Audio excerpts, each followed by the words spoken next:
In today's video, I am going to teach you how to find someone on Telegram without username or phone number. We'll stick to methods that work within Telegram's features, respect privacy, and give you the best chance of connecting without exchanging personal contact details. First, think about where this person is likely active. Join groups or channels related to their interests, workplace, school, or community.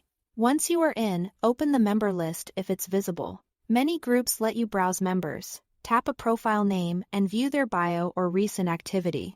If you recognize their display name or profile photo, you can open their profile and start a polite chat from there.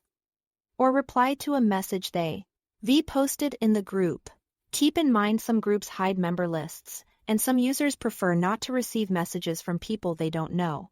So always be respectful and avoid sending repeated messages. If you are already part of a group together, consider inviting them via an invite link. This is a simple way to move a conversation into a dedicated space without sharing phone numbers or asking for usernames. You can copy the group's invite link and share it wherever you both have access or ask a group admin to share it on your behalf.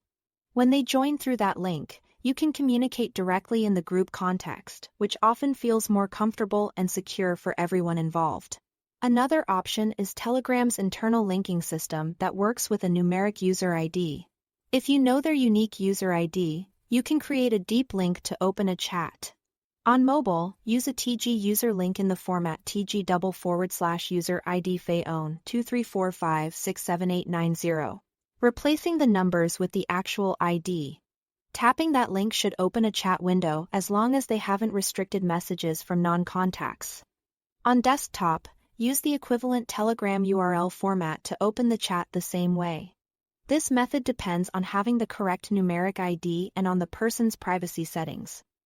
So don't be surprised if it doesn't. Always allow you to message them directly. A quick but important privacy note. If a user has set their privacy to nobody for who can find me by my phone number, or who can see my phone number, they might not appear in search results, even if you know their name. Some users and groups also limit visibility or messaging from strangers. That's normal, and it's best to respect those choices. Use these methods thoughtfully, and you'll maximize your chances of getting in touch while keeping everyone's privacy intact. Thanks for watching.